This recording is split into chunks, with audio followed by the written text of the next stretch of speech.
बनती है। देखिए 4 बच्चों का पिता है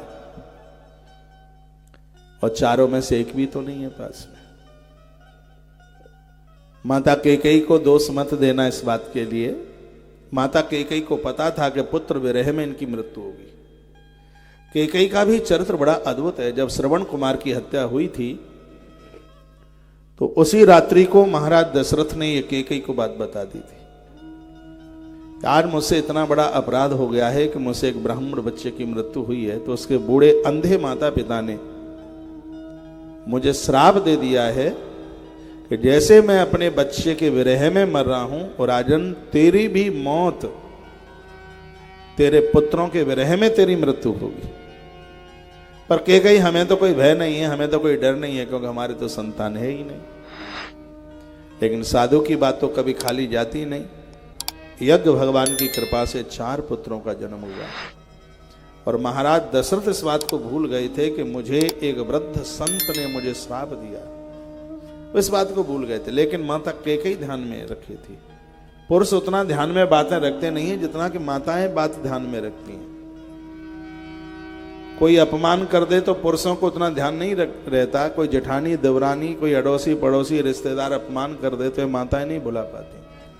इनके साथ कोई अच्छा भी काम करे तो भी उसको नहीं वो बोला पाती। माता कैकेयी को ये पूरा याद था कि मेरे पति ने मुझे कहा है कि पुत्र विरह में मृत्यु होगी।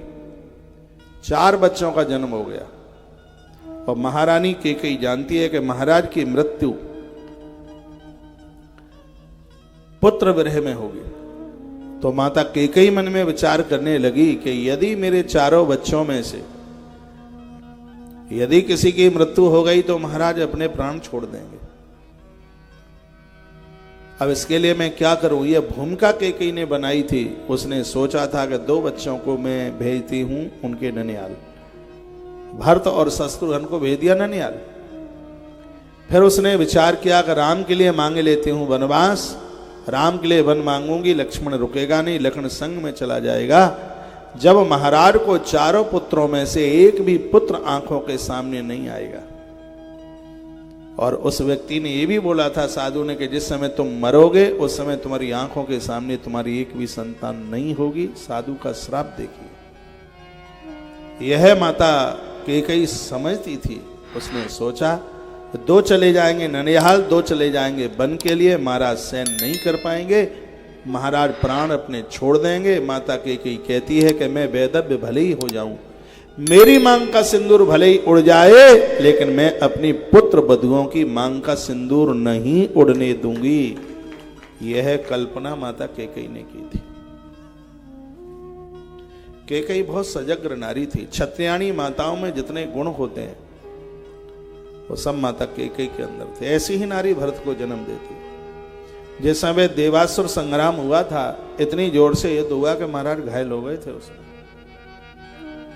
माता कैकेयी तो बहुत बड़ी वीरांगना थी। इसने अस्सों की डोर है अपने दांतों से दबाई, तलवार उठाई और वो दैत्यों को काटने लगी। इतने में धुरी का कीला निकल गया।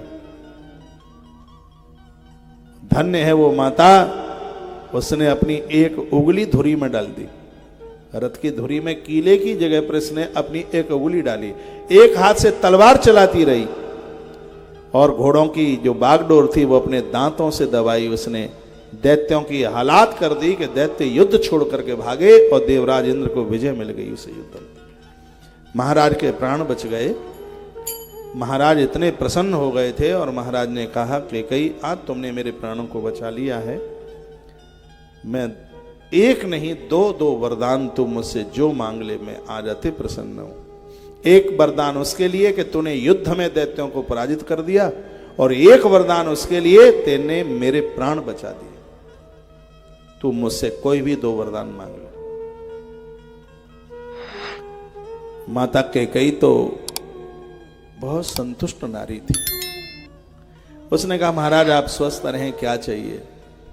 पति और पत्नी में कोई दूरियां तो होती नहीं है। जो तुम्हारा है वही मेरा है। देखो क्या कहा कैकेयी माता ने, जो तुम्हारा है वही मेरा है और जो मेरा है वही तुम्हारा है, तो मांगना भी क्या है?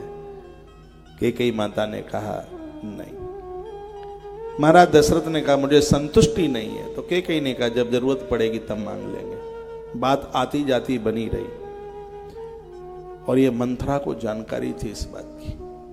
मंथरा सामने आई तो कैकेयी मांगने को तैयार हो गई। जब महाराज दे रहे थे तब कैकेयी ने मांगा नहीं। इसका मतलब क्या है? इसका मतलब यह है कि मंथरा लोभ है, कैकेयी कर्म है। लोभ में, कर्म में लोभ आकर के बैठता है तो व्यक्ति निष्कामी नहीं रहता, तो उसके अंदर मांगने की भावना चल करके आ जाती है। आप सुन नहीं रहे हैं, थोड़ा ठीक से सुनिए। कैकेयी कर्म है, मंथरा लोभ है।